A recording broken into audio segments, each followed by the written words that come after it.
Hablamos de los temas de actualidad, sobre todo económica, tiene muchos datos siempre y que los controla perfectamente y los analiza como nadie el responsable de estudios de Unión Sindical Obrera de Uso. José Luis Fernández, buenas tardes. Hola, buenas tardes. Hoy la cosa fácil, porque hoy hablamos de inflación, se ha moderado el 2,3% en marzo.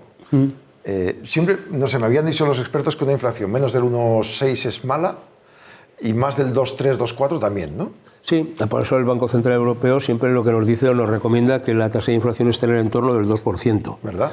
Más allá de que luego ha dicho en algunos momentos de que, bueno, una cierta variación de más menos una décima, dos décimas, jugar entre 1,8 y 2,2, bueno, ahí estaríamos más o menos.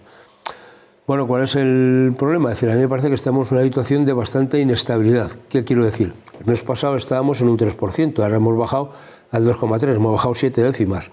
Pero claro, decir que hemos bajado 7 décimas en el crecimiento, pero no es que los precios hayan bajado 7 décimas. No. Esto me parece que es lo importante, que la gente entienda. Suben solo 7, o sea, suben 2%, no claro, suben más. Sube solo, entre comillas, un 2,3%. Exacto. Subido, añadido lo de antes. Añadido a lo de antes. Al 10% de 21, al 12% de 22. La inflación es algo acumulativo, es decir, claro, cuando un precio sube, el siguiente es sobre lo que ya subió. Efectivamente. Y por tanto, eso lo vemos cuando vamos a hacer la cesta de la compra, como los precios no han bajado. Es que la inflación ha bajado, no, el IPC ha bajado, no. El IPC ha subido menos, que no es lo mismo. Entonces, hay que tener en cuenta para calcular este tipo de cosas la suma. Es decir, oiga, ¿cuánto subió el mes pasado? ¿Cuánto ha subido este? Y cómo se va acumulando a lo largo del año. Y cómo se ha ido acumulando a lo largo de estos últimos años y compararlo con lo que hayan crecido los salarios de esos años y ver si hay ganancia o pérdida de poder adquisitivo. Ahora, fíjate, en el 21 nos fuimos al 9 y pico, el 22 al 12, el 23 al 8. O sea, el 9 y pico más el 12 ya es el 21, más el 8 el 30 casi. Es decir, en 2 años subiste un 30% todo. Todo. Mientras, hombre, ahora estamos en una situación... Bajaste al 4, al 3 y al 2.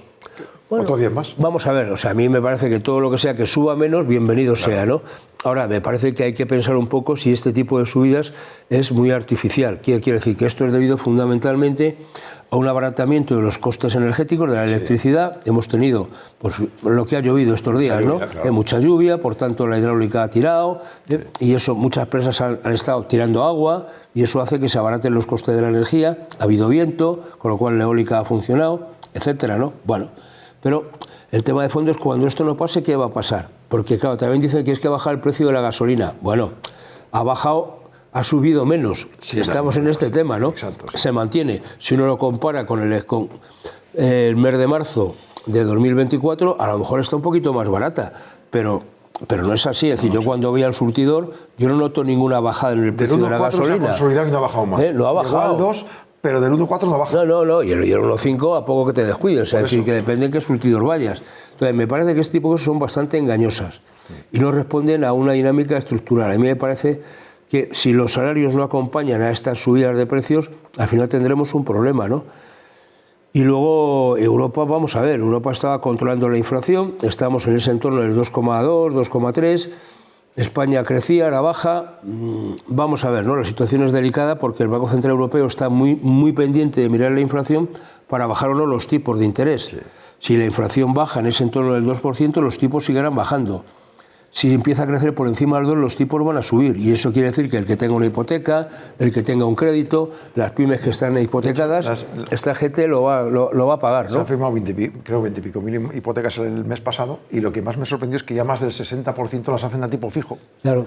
Ya están descamados. Sí, y sobre todo porque estamos en una situación... Antes no lo hacía nadie a tipo fijo, muy bueno, poca gente, porque eran muy altos. Ahora, cuando estamos viendo una evolución, después de la bajada, de la subida de tipos que hemos tenido estos años, ahora estamos viendo que va una tendencia a bajar y dices, bueno, voy a aprovechar la ocasión.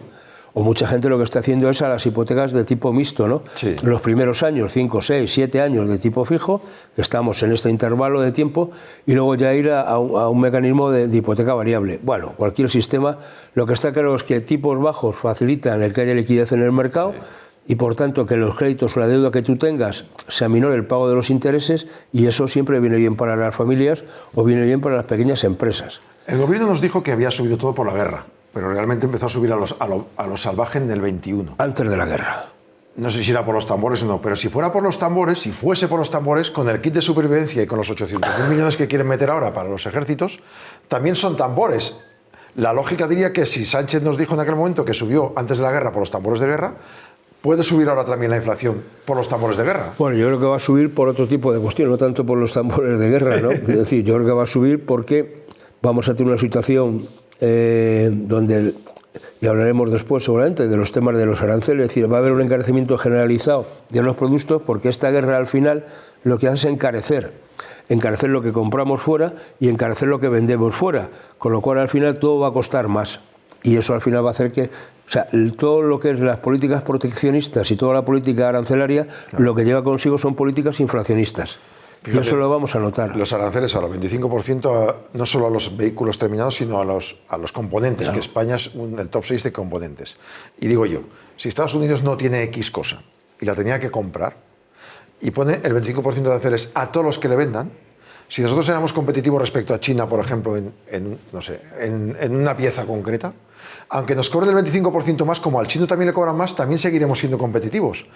El único resultado que veo es que el americano va a pagar un 25% más por ese coche, ¿no?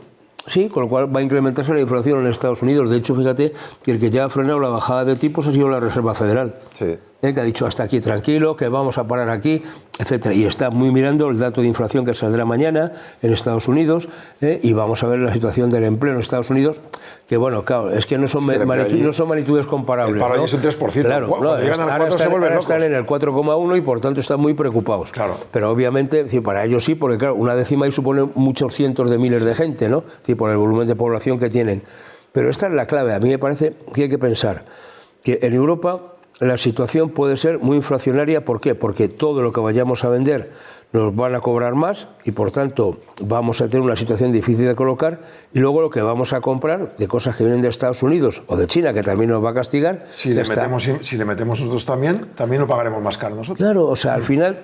Pero todo se queda empatado, claro, es decir, pero todos pagamos más. Claro, si el año que viene hemos subido a todo un 25%, al vino, a las aceitunas y a los coches y al jamón, todo el mundo seguirá pagando un 25% más a todo. Estaremos igual que ahora, pero pagando más, ¿no? Pero pagando más, con lo cual yo creo que no tiene ningún sentido. A mí lo que me preocupa de todo esto es el vaivén, por llamarlo de alguna manera coloquialmente, del señor Trump, que anuncia una subida arancelaria y después, si se da determinadas circunstancias, la pospone, la modifica, la cambia. Usa como argumento de negociación. Claro, ¿no? O sea, esto pasó con Canadá, sí, y Canadá dijo, bueno, tranquilo, con el tema, yo te voy a crujir con el tema eléctrico que depende de mí, y por tanto rebajó.